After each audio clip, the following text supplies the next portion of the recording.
With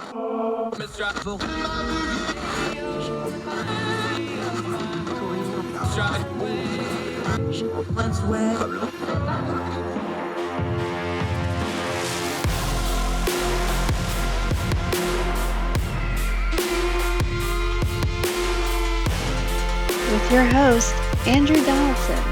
This is Heard Tell. Welcome back to Heard Tell. It is Tuesday, May the 31st, last day of May. You believe that? We're almost halfway through 2022, the year of our Lord. You believe that? Hope you all had a great Memorial Day weekend. Hope you took some time to remember. Hope you had some good times with friends and family. I'm Andrew Donaldson. Great to be back with you, back at work after an extended holiday. We're going to get right to it. Great guest today, Jericho Hill, is joining us. He's our economist friend. We'll ask him a little bit of economics. Mostly, we're going to talk about a piece he wrote in ordinary-times.com, where he's been monitoring Reddit and some forums where the moderators and verified police folks are fighting with rank and file commenters, police folk, about the narratives coming out of Uvalde. We'll talk about it in a little bit. Great story in the program with over in Buffalo, a city that needs some good news. The winner of the marathon did it, doing a little bit of extra stuff. We'll talk about that. Also, we're going to go over to India. There's a debate over a uniform civil code, how to do law in a very diverse country. There's lessons to learn from there, and there's things to appreciate about our own system of government, watching our friends in India try to navigate some really treacherous cultural and political waters. We'll discuss that in just a little bit. But first, let's go back to Buffalo. Yeah, I know almost everybody forgot about Buffalo because of Uvalde. The evil just stacks up on evil, and it kind of tends to all run together. You just go from news story to news story. But we need to back up because there's something important to talk about in Buffalo from the Buffalo News. Law enforcement officers are investigating whether a retired federal agent, about 30 minutes advance notice of white supremacist plans to murder black people at a Buffalo supermarket, two law enforcement officials told the Buffalo News. This has since been reported other places. Authorities believe the former agent, believed to be from Texas, was one of at least 6 individuals who regularly communicated with accused gunman. I'm not going to use his name. I know people have different things on this. I'm not going to do it. Others can do as they will. In an online chat room where racist hatred was discussed, the 2 law enforcement sources with direct knowledge of the investigation stated these individuals were invited by the gunman to read about his mass shooting plans and the target location about 30 minutes before he killed 10 people at the Tops Market on Jefferson Avenue from May 14th. Again, this is the Buffalo News. I am exerting his name. Others can do as they will. The news could not determine if the retired agent had accepted the invitation or not. Quote, these were like-minded people who used this chat group to talk about their shared interest in racial hatred. Let's pause right here. A former retired federal agent in a chat room like this should have been a red flag right off the jump. I understand retired people have a little bit of right to be as racist as they want to be, but we can see really clearly where there's some breakdown going right off the bat here. Back to the piece. Interest in replacement theory and hatred of anyone who is Jewish, a person of color, or not of European ancestry, said one of 2 law enforcement officials with close knowledge of the investigation. What is especially upsetting is that these 6 people received advance notice and details of the Buffalo shooting 30 minutes before it happened. The FBI has verified that none of these people called law enforcement to warn them about the shooting. The FBI database shows no advance tips from anyone that this shooting was about to happen. Agents from the FBI are in the process of tracking down and interviewing the 6 people, including the retired agent, and attempting to determine if any of them should be charged as accomplices. The 2 sources with close knowledge of the probe told the Buffalo News the 2 sources did not identify the agent, but could not confirm which federal agency they worked for. The Buffalo FBI office declined to comment. U.S. Attorney's Office also declined comment. Buffalo civil rights attorney John V. Elmore said it is outrageous if it turns out that a former law enforcement officer had advance notice of the shooting and did nothing to prevent it. Not to mention the fact that he's in this kind of a chat room and would openly entertain the musings of this evil, wicked individual in the first place. Let's go over to Uvalde real quick, where we also have very serious questions about the law enforcement response. We also found out over the weekend that the current police commissioner for the school district who made the decision to hold back the police replaced a former police chief who had been ran off for conduct because, among other things, he had drunkenly pulled a weapon on somebody in a bar, among other things. There's clearly something rotten in the law enforcement in Uvalde, from the leadership to the training to their response time. Response times don't happen in a vacuum. That happens because you play like you practice, and their practice wasn't good enough, and their leadership was even worse. That's just the facts on the ground because we've got the video, we got the timeline. We know they didn't perform the way they were supposed to perform under a crisis, and innocent children died because of it. Both of these stories have one common thread, even though they are on opposite ends of the country. There needs to be some accountability here, especially in our police fund. Now, I know everybody wants to talk about do something. The crowd chanted do something at President Biden when he went down to meet with the victims' families. We need to understand something very clearly. We can debate anything you want to do. We can talk about guns. We can talk about culture. We can talk about society. We can talk about law enforcement. Laws are not on-off switches.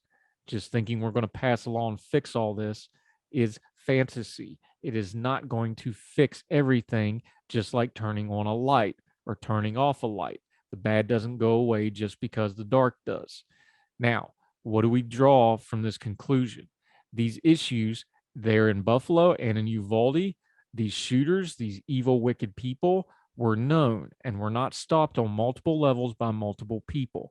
That's something we need to deal with, but especially when it's people that know better, retired federal agents, active school folks, people in the mental health community, people in the juvenile community in the Buffalo case, people in the juvenile community in the Uvalde case. These are young men. They had school records. We're going to have to redo how we look at these people. But more importantly, we're going to have to hold people accountable who do not intervene. That doesn't mean we throw them all in jail or anything like that, but we better start holding people to account to do their jobs as they're assigned to do, whether they're law enforcement, school official, mental health official, whoever. People keep sliding through the cracks, and then we say, well, they slid through the cracks. Maybe we should start dealing with the cracks and not just the evil, wicked people and their deeds, because then it's too late. Let's start addressing some cracks and see if that doesn't start preventing something. And it's probably a lot more logical than trying to get a one-size-fits-all bill that may or may not fix anything. More Heard Tell right after this.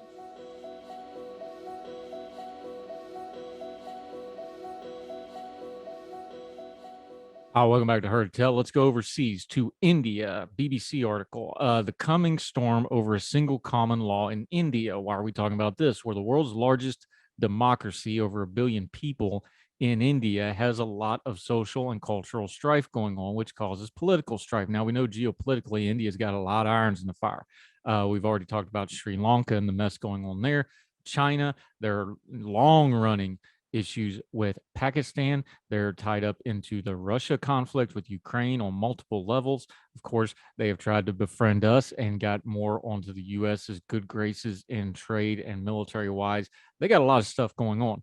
Culturally, though, it is an extremely diverse place. Even though there's a Hindu majority, there's a whole lot of diversity even within that and a lot of other religions as well. So they're trying to come up with something called a uniform civil code, or a UCC, from the BBC.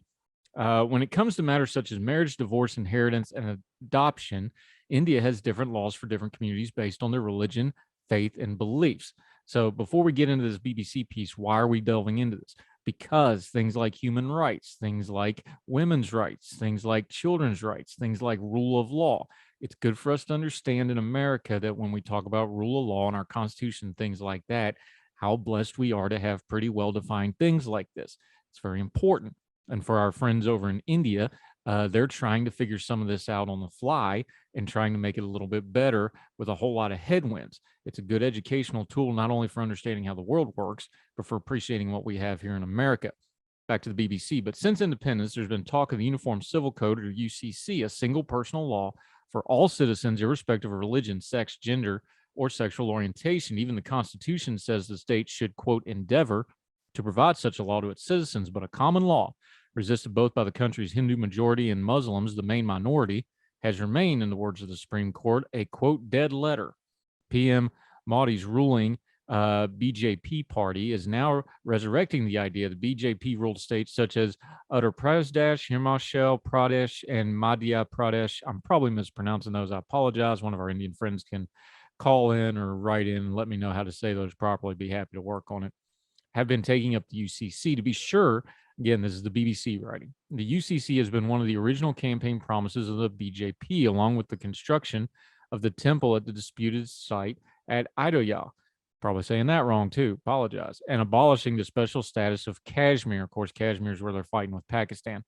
Now that the temple is being built and Kashmir is being stripped of its autonomy, the spotlight has moved back to the UCC. The Hindu right-wing rhetoric has pushed a common personal law as a counter to what they say are the regressive personal laws of Muslims. They cite the example of the triple talaq. Now, that's if you can divorce an instant divorce in some Muslim practices by just saying the word 3 times or even texting it in some cases, depending on the person, where Mr. Modi's government criminalized that in 2019. The BJP's manifesto said there cannot be gender equality till such a time India adopts a uniform civil code. That's a quote. But as political stylist Asim Ali notes, the reality is much more complex. In other words, framing a UCC will open a Pandora's box with unintended consequences, even for the country's Hindu majority, which the BJP professes to represent. Now, consider how personal laws look at different matters. Take adoption. Hindu tradition, adoption was undertaken for both secular or religious purposes to have male heirs input, but the male heirs descendants be able to perform funeral rites of parents. On the other hand, adoption is not recognized in Islamic law, but also India also has a secular juvenile justice law. Experts wonder what are the neutral principles to adopt when putting together a common law. What principles do you apply, Hindu, Muslim, or Christian, wonders Alok Prasanna Kumar, a fellow of the Vindi Center for Legal Policy, a Bangalore-based independent legal policy group. He says the UCC would have to answer some fundamental questions. What is the criteria for marriage and divorce? What are the processes of and consequences of adoption? What are the rights to maintenance or just division of wealth and the laws of divorce? Lastly, what are the rules of inherited property? Then there's the politics of it, which can easily lead to blowback. It is significantly disturbing the customary practices of the people, he says. Not surprisingly, even the Supreme Court has sounded confused about the UCC. Clearly, this is the BBC's conclusion, the UCC is not a magic bullet. Uniformity doesn't even bring any value to a law, let alone a big value. What makes a good law is that it is just, clear, and constitutional. To address gender inequalities and personal laws, nothing comes in the way of trying to amend those rather than demanding adherence to the common law, expert says. That would essentially mean adopting best practices from all personal laws. Does that all sound complicated? It is. Ruling people is hard, especially a diverse people. Our friends in India have a mess on their hands, but at least they're trying, and it's something we're going to keep an eye on in a country that's had some serious issues, especially with how women and minorities are treated. And we'll keep an eye on it as they try to push forward with this. And it should also make us understand that in America, with all our problems, at least we have a decently uniform civil code of rights. Although we failed at it some in the past, that it looks pretty good in comparison. More Heard Tell right after this.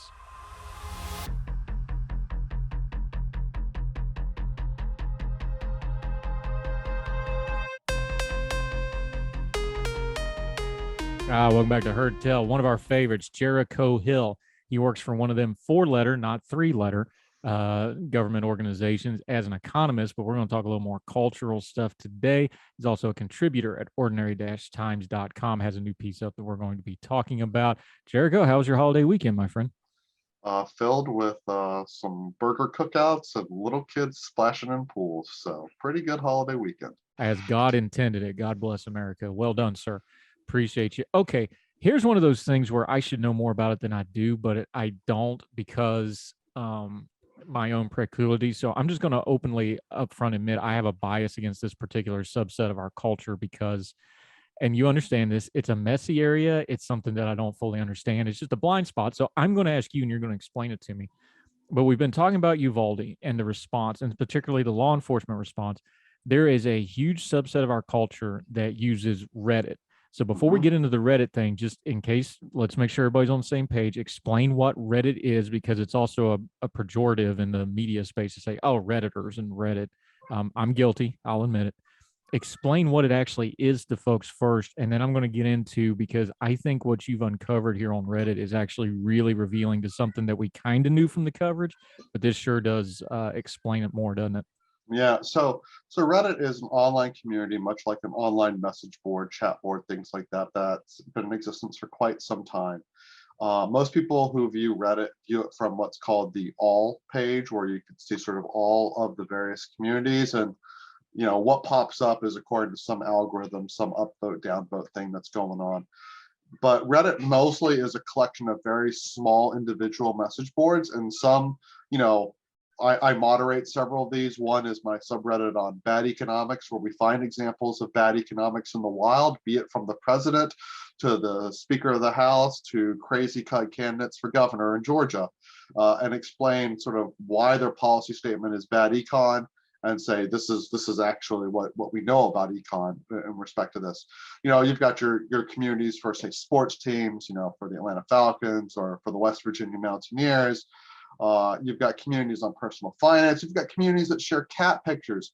You've got communities dedicated to various professions. We'll get into one of those.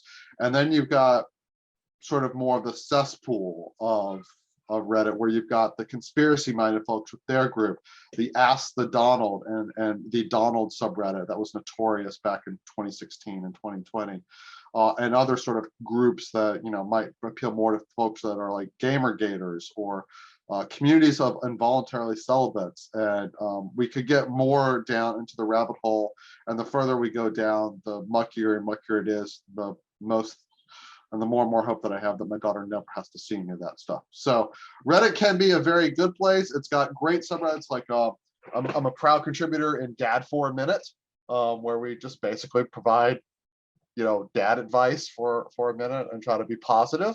And then it can get really, really bad. So we do have professional groups on here. You were monitoring this, and so let me before you get into professional groups, let me just say, so some subreddits will flare users, and that just means to everybody you get like a little nameplate. And typically a subreddit would do this, like in our econ subreddits I'm used to.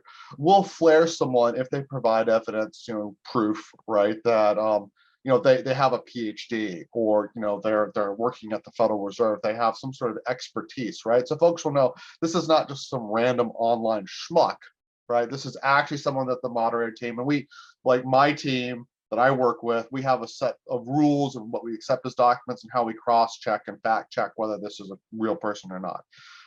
And other communities will have sort of similar arrangements. And so the community we're going to talk about, probably has some sort of verification, so that there are some users that are posting on the community that don't have any flair, and there are some users that will have a flair that will indicate what they are. And so there's a sort of a tacit understanding that, like, if you have a flair on some of these subreddits, you've shown the moderating team proof that you are who you say you are. Now, when we get to this law enforcement thing that you found, again, we need to know the structure of how Reddit works, because this is this is kind of 5.0 of the old discussion board stuff. Yeah. The moderators that control something like a law enforcement Reddit, because that's what we're going to get into, because the moderators were pushing one narrative and censoring. I hate to use that word because everybody's going to lose their freaking mind, but I don't have a better word, so you can explain. Let's just call it cancel culture, baby. Well, no, let's not, because we only got an hour show. Oh. The moderators were trying to steer the discussion one way, and the rank and file, for lack of a better term, was not. Talk about that dynamic, because I find this interesting, because we talk about free speech. We don't talk about the messy edge of free speech. This is the messy edge of it. The moderators are fighting with the rank and file, and now we have a week's worth of news that back up that the rank and file were right and the moderators were wrong. Yeah. So in many respects, like the moderating group, these are 4 free folks that help make the website run these various small subreddits, and these folks may or may not necessarily be law enforcement officers themselves. And the subreddit that I'm talking about specifically today is the Protect and Serve subreddit on Reddit, and it's the biggest law enforcement site that we have. And there are a ton of police officers that are flared there, and you can see that this person's a retired cop and this person's a sergeant, etc. So I just want to make it clear that, like, on some subreddits, all the moderating staff are known to actually be experts in the field, like on our econ subreddits. Everyone knows that we have a master's or PhD or some other thing, qualification more on there. So I don't necessarily know what the qualifications are for Protect and Serve. I'm not on the moderating staff. I don't know their individual moderating rules. What I do know is that as the Uvalde sort of shooting developed, the moderating staff would lock down threads discussing it. And then putting in their own sort of comments of how this is an evolving situation. We don't know the facts, stop with the, hive mind, Reddit, conspiracy theories, stop insulting the cops. The cops definitely went in there the first thing that they had. There was no 40-minute break. There was no hour-long wait. None of that stuff. Oh, by the way, a teacher left the door open, so we shouldn't even blame the cops in the first place. And that was the moderating team. And several moderators were going into various discussion threads and essentially deleting posts from unflared users and steering the conversation towards not blaming the Uvalde police for their utterly incompetent response. Yeah, I'm pretty biased on this. The law enforcement officers who were flared, however, whose comments rose to the top because they were being upvoted to the top by the user base and folks coming in from outside the community, were almost unanimously, against what the moderating team was doing. And the cops are saying, what has happened in Uvalde, as best as they could tell, these verified users ran against any sort of school shooting policy that they were aware of, and commenting that, look, we're trained to run in, and if it's one of us, it's one of us, and it's on us. That's the responsibility of the badge. And so it provided an interesting juxtaposition where it seemed like the leadership was attempting to whitewash what happened, while the rank and file were saying, this is what destroys trust in cops. This is bad.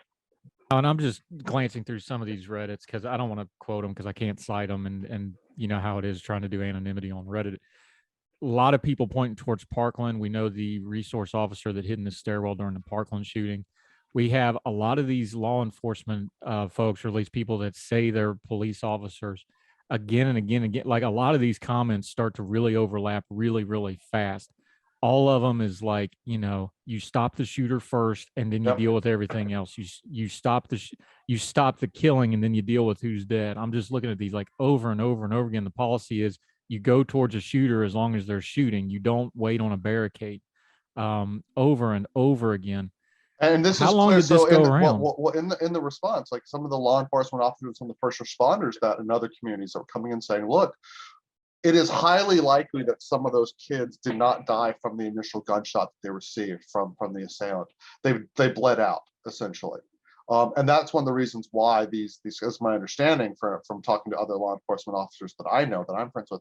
That's why part of the reason why they have this policy of you go in and you go in fast, is because every minute sort of matters, and some of these gunshot wounds are survivable if you get help in fast enough.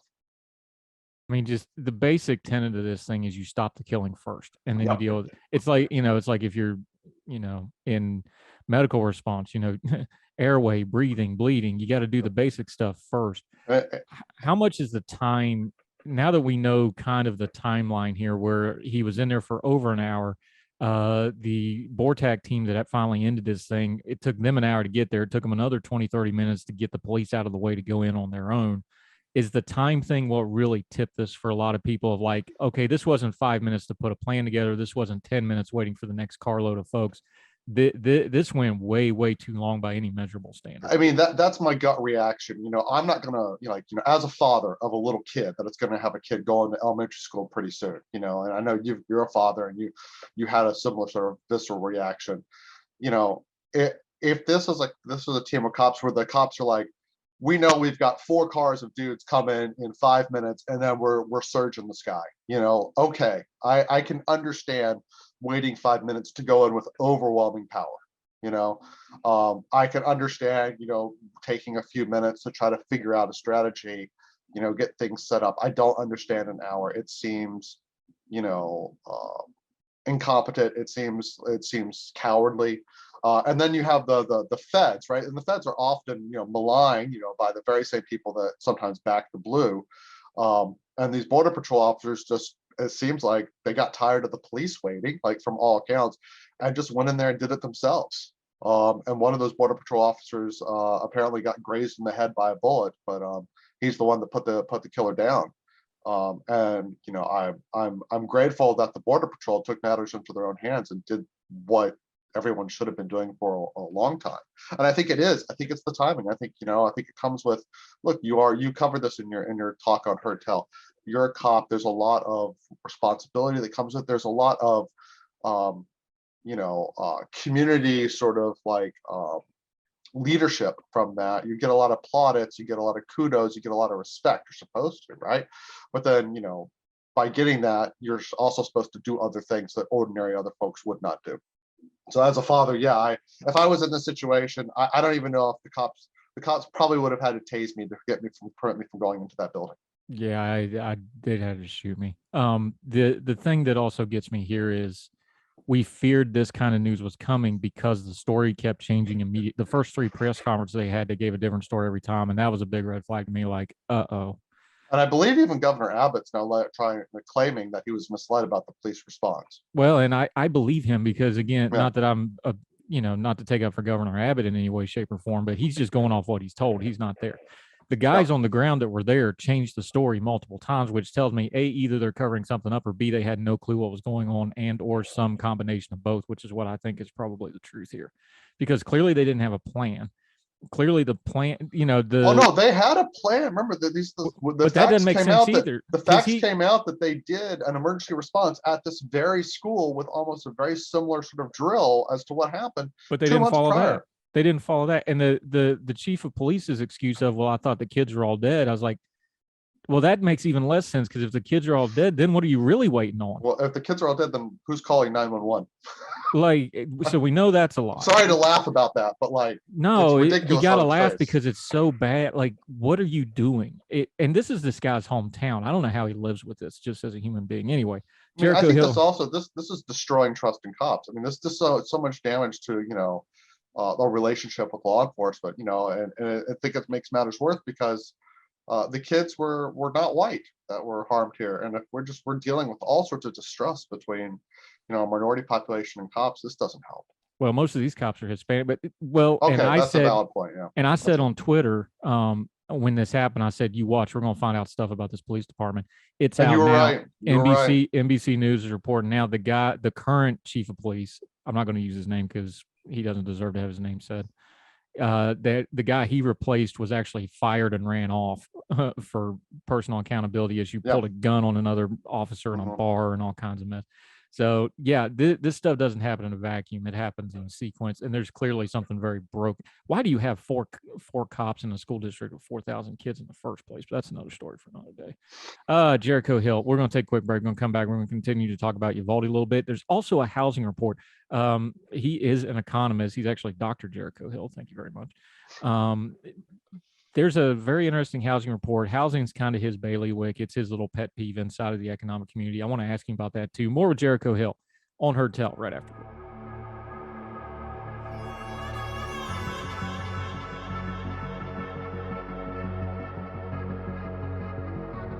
We're back with our friend Jericho Hill. He is an economist. He's also a writer, but we're talking about the Uvalde thing just as human beings and parents and things like that, because the human being part of this doesn't make a lick of sense. All right, let me ask you a big picture thing. Again, we're not law enforcement officers. We're just writers, but we do kind of pay attention to this stuff. Where do we go from here? Because usually what happens with these shootings, I have to make a conscious effort to go check on the news from Buffalo now. We have to make a conscious, when's the last time you heard about the San Antonio mass shooting at the Walmart, which was only, 80 miles from where this happened? That wasn't that long ago. These things escape our collective consciousness really, really quickly. So let's assume, just as adults, we got a small window here. What do you think the first 1 or 2 items we really need to address coming out of this? I know my number one here, and I know people are going to want to talk guns and everything else, but my number one thing here is the police accountability, because if you had a proper police force, this probably isn't as bad as it got. If you have proper law enforcement, maybe this guy gets caught, because it was very clear now that there was all kinds of red flags about this individual. Mine's police accountability. What's yours? My thing is, they clearly had training that was supposed to address exactly what to do. That training has clearly failed. So now I wonder how much this training, is this endemic to other police departments? What's wrong with the training? Is it the people or the training? So the first thing I would think about is what could we do something about the training? What happened there. The second is, yes, accountability. Like we have to be able to hold the police responsible for the utter botch that they had in this. And if we're unwilling to hold the police accountable when they were simply unwilling as far as I can tell, to go in when they were supposed to save little kids, right? It's not even adults. It's not, these are little kids, innocent little kids. That's just a problem. If you can watch some interviews with the parents that have been on various news, and I had my heart broken numerous times, but I watched them because I needed to. I think it was important to watch and understand the pain that these parents are going through more than just a soundbite, and not forget that. And then, we can talk about what Congress is, what we want our legislators and whatnot and politicians to do. But look, Andrew, let's just be frank and realistic. Congress ain't gonna do anything. They haven't done anything. They're just gonna we're gonna use guns, and we're gonna use school shootings. And this is me being cynical, and I'm sorry. But we're going to use this as political footballs to fundraise on, and much like a lot of other hot political topics, the needle's not going to move. Politicians are not going to change their mind. There's not going to be a bipartisan consensus. We're not even going to we will not see anything at the federal level to even put into place a standard for a gun violence restraining order, or clean up the reporting system for some of these obvious red flags that should have been caught, right? That, as we're learning about the particular individual, we know that this particular individual tried to buy guns in the past and was actually stopped by laws on the books. But we know they've had some mental issues. We know that they had some criminal issues. The warning signs were there, but the reporting system screwed up. But look, Texas legislators ain't going to do anything, and congressional legislators aren't going to do anything. We know that. If Sandy Hook didn't cause something to happen, nothing will. Real quick before I gotta let you go, let me deal with that training thing you brought up. I'll give you the answer to that training thing, because whether it was the military or in a corporate setting, or even when I was a volunteer firefighter, whatever situation I've been in, training's like everything else. It depends on your leadership and how seriously they take training, because you can have training that's hardcore and you get a lot out of it, and you can have training where everybody shows up, goes through the motions for 20 minutes, and we eat donuts for 45 minutes and talk to each other, and then we had training this week. I'm looking at the leadership. I'm looking at how these people conducted themselves under crisis. I can tell you how their training sessions went right now, but I've got the evidence now. Their training was crap because their performance was crap. You practice like you play, and when you play bad, I know your practice went bad, and I know your leadership is bad. That's the answer to your leadership question, and I've got the evidence because I watched you stand around with your thumb up your butt while a bunch of kids died. Sorry, that's the truth. That's the evidence. That's the scoreboard. So how many police departments have inadequate training now? It would be nice to know, but we can't find out because we don't have any accountability with our police departments right now. Here's my thing with the police, and they already did it because they did it when I talked about it on my show last week. You don't support police. No, if you support something, if you care about something, I don't care if it's a police department, I don't care if it's your country, I don't care if it's your music genre, I don't care if it's your child. If you care about something, you hold it accountable, because otherwise you don't care about it. You're just using it. And we've got a lot of people that are using the police for whatever reason, but if you care about it, you hold them accountable. And accountability is, what did you do before the crisis? Every single one of these shootings, over and over and over again, shooter was known to law enforcement, police reacted such and such. There's something broken in law enforcement here. And again, I know we spent 2 days yelling at each other about guns online, and then we find out the cops stood around for an hour. Yeah. So we wasted everybody's bandwidth on that, and then we get to the truth of the matter of what really happened, and it's almost like everybody's already worn out from the old debate that we had. Everybody's moved on. Yeah, and then like, if you want to talk about the gun debate, like in Buffalo, where the security guy who was former police did everything right, did absolutely everything right, and it wasn't enough. Well, there's a discussion to have. Yeah. But we can't have that discussion because now we went on to the next thing, and we just automatically jumped on our priors and started talking about that before we even knew what was going on in Texas. I know people want to focus on the gun part of it. I get it. I understand it. There's a debate to be had there. It's easy to understand now. I don't know that you'll ever bridge it, but if you're going to bridge it, and somewhere that the 2A folks have a legitimate gripe here is, how do you ever trust law enforcement with this? If you could bridge some of this law enforcement accountability stuff, you may not get more than an inch or two, but you're not going to get anything without the law, because they've got a legitimate beef of, why in the world should we ever trust law enforcement? That's a fair point for 2A advocates to say, especially rural ones where your law enforcement response 40, 45 minutes an hour, whatever the case may be. This law enforcement stuff, you better deal with it before you even try to start bridging any gaps there. That's just my humble but accurate opinion. Like I say, humble but accurate.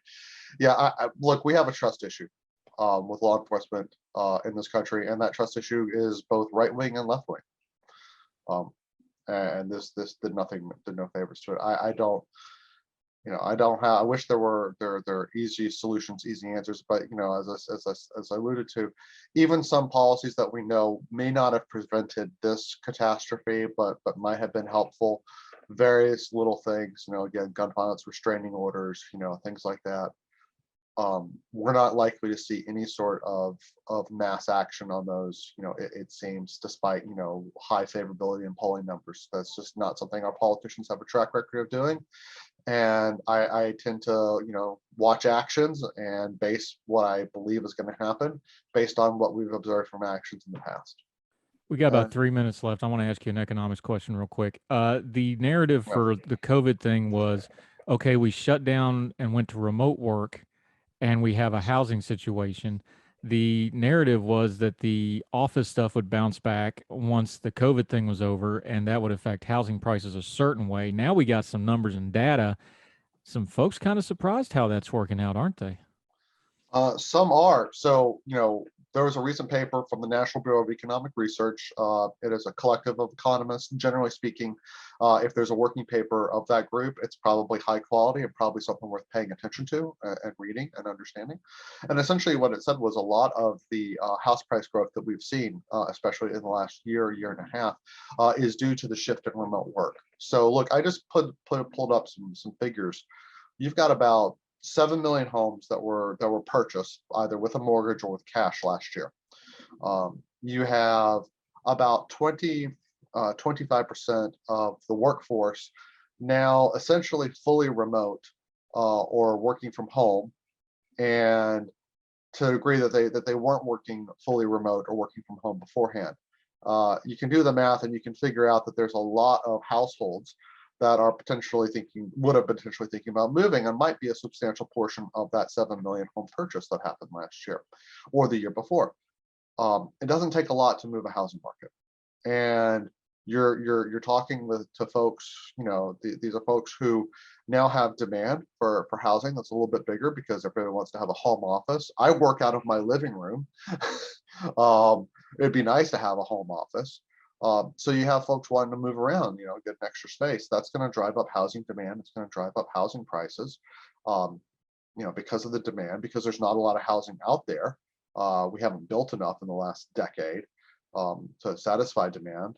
And so, yeah, that is going to somewhat exacerbate, housing costs. Also, a lot of the families that are eligible for remote work, these are white collar workers, double income, white collar workers, lots of disposable income, lots of savings from not having to do lots of things during COVID.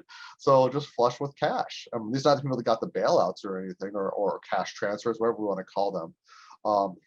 The extra assistance, which might have been needed, especially for the lower income folks. I think that was absolutely good policy.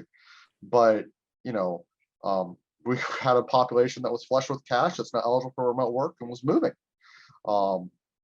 Yeah, that's going to drive housing costs. Now what you're talking about in terms of office, yeah, we expected for over time, right, offices would reopen and that would bring people back, or office buildings would transition to apartments and condos. But cities are what we call putty clay. When a city or a city area starts being developed, it's very putty, it's very fluid, you can mold it into whatever you want.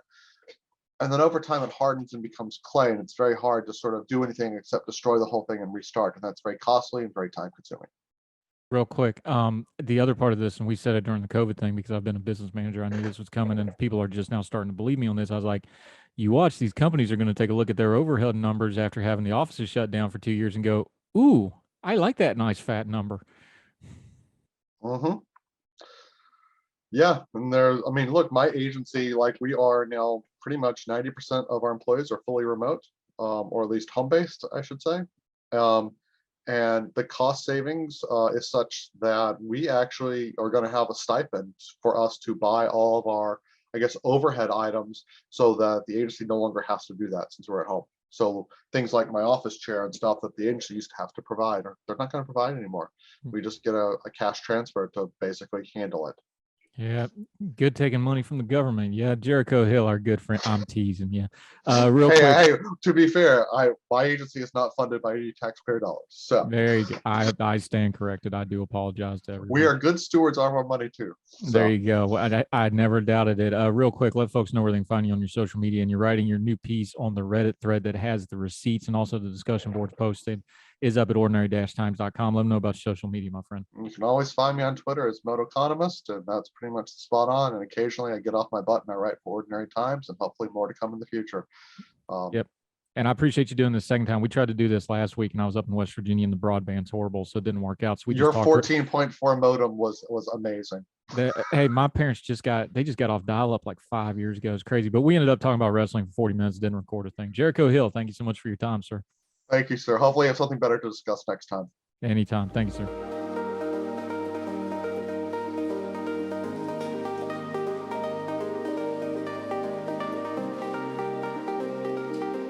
Welcome back to Heard Tell. In the Department of Redundancy Department, Donald Trump is upset that his picked selection for the Georgia governor's race, David Perdue, did not go well. And of course, he's upset about it. Let's go to businessinsider.com. This was written by Tom Porter.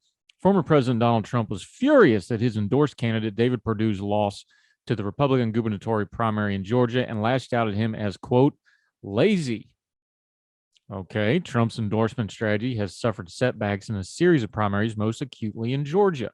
Last week, when two of his endorsed candidates slumped to defeat in their primaries, Perdue was thrashed by incumbent Governor Brian Kemp, getting 21% of the vote compared to Kemp's 73%. That's a woodshedding, folks. In the Secretary of State race, this is the really interesting one, as we talked about before. Incumbent Brad Raffensperger defeated Trump-backed challenger Jody Hice. They both won so handily there was no runoff. Advisors to Trump told the Post that the former president now sees the candidates he endorsed in the race as embarrassments and added he considered Perdue lazy. Trump staked a large amount of political capital in the races in Georgia, where he wanted revenge on Kemp and Raffensperger for their refusals to endorse his bogus claims that he lost the state to Joe Biden. Former president campaigned personally for Perdue, who based his campaign around promoting Trump's reelection fraud lie.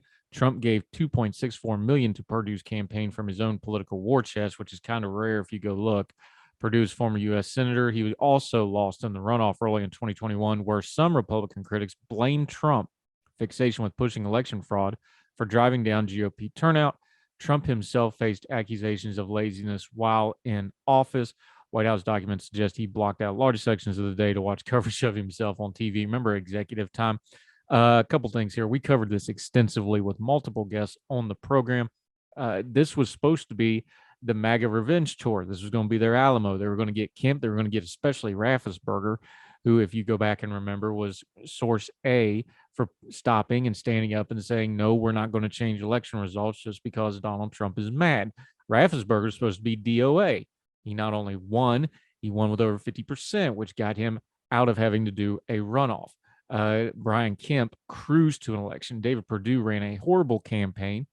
People did not want to have anything to do with him. He is lazy, I guess, is one thing. He packed it in the last week, didn't even really campaign. But this is what happened. Now, some folks are going to try to extrapolate this out, and they're pointing to Wyoming and Liz Cheney and Trump moving on to that race. These are two very different things, though. Georgia was very sort of specific because the Georgia GOP was embarrassed by the runoffs. They were embarrassed by what Donald Trump did. Folks do not want to relitigate 2020, even the diehard Trump supporters. In fact, a lot of the people that voted for Kemp and Raffensperger still said they support Donald Trump. They just didn't want to go over this stolen election stuff again. Thus, this result. Now, some people are trying to point this out to Liz Cheney. That's a different thing. That's a Republican seat changing to another Republican. That doesn't have the other overtones. People putting that analysis together are missing the plot. These are two very separate things. An intra-party feud where they're just going to switch a Republican seat around is different than the Georgia runoffs where the GOP electorate got embarrassed, lost 2 Senate seats, and blamed Donald Trump for that, even the ones that still support him. Things that are different are not the same. However, there is a lesson. We now have an answer to one of those shoot people on Fifth Avenue questions. Remember that? How far folks will go? We got the answer now. They're not going to relitigate 2020. That's how far. It should have been a line a lot closer, but there it is. More Heard Tell right after this.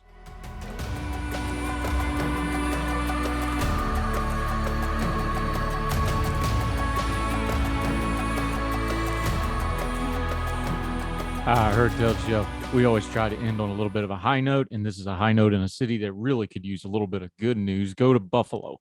From the Buffalo News, Canadian distance runner Lucas McEnany won the return of the Buffalo Marathon on Sunday and had a passenger along for the ride. McEnany pushed a stroller with 2-year-old Sutton for the entirety of the 26.2-mile course in an attempt to break the Guinness Book of World Record mark for completing a marathon while pushing a stroller. McEnany, now based in Waterdown, Ontario, finished in 2 minutes, 33 seconds, and 29, but narrowly missed the world record of 2 hours, 31 minutes, and 21 seconds, set in 2016 by Caleb Nev in the Toronto Waterfront Marathon when he pushed 4-year-old daughter Alessandra. McEnany had stepped away from running when Sutton was born, but then his wife gave him a stroller as a gift. The stroller runs helped Sutton take naps, which is clear Sunday as he appeared to be sleeping during most of the race. McEnany ran 1 hour, 13 and 30 seconds in a non-event time trial for a half marathon, which set his sights on the possibility of breaking the record. Auburn's David Cook, a frequent Buffalo Marathon participant, was second in 2 hours, 33 minutes, 48 seconds. David Leaf of Syracuse was third, followed by Martyrs Dawn was fourth. Nick Kunt of Adam, Michigan in fifth, and Buffalo's Jesse Olazado, who was not pushing a stroller, finished eighth.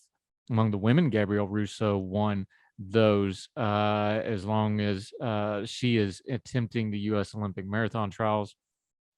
It was the first full Buffalo Marathon since 2019 after the pandemic canceled the 2020 race, and the 2021 race was largely virtual with a small contingent of just the pro in-person runners like a lot of marathons did. Organizers said 5,800 runners from 43 states and 13 countries registered, only one of them with a stroller. The Buffalo Marathon typically has about 7,500 runners. So congratulations to them. Glad Sutton got a good nap. If you watch, look at the pictures online, he's actually sleeping coming across the finish line, which is pretty amazing. Good for him. Cool little story. Fun stuff. That'll do it for Heard Tell. Hope y'all had a great holiday weekend. We're back at it, back working now, turning down the noise of the news cycle for you. We did miss you. Happy to be back. So until we talk to you again, make sure you're subscribing, make sure you're sharing, make sure you're leaving comments and ratings. Those are all really important. We sure appreciate it. Heard Tell every weekday. The Good Talks interview portions out every afternoon. And of course, twice on Sunday. Last week's was a doozy. We did almost all of the Friday show again on twice on Sunday by popular demand of you, because it's a partnership. Whatever you want, you get, because if you don't listen, we ain't got nobody to talk to. So until we talk to you again, wherever you are across the street, around the world, we hope you and yours are well. We hope you are well fed. We'll talk to you again tomorrow for more Heard Tell. All the music on Heard Tell is provided under a Creative Content license from monstercat.com. Somos la máquina.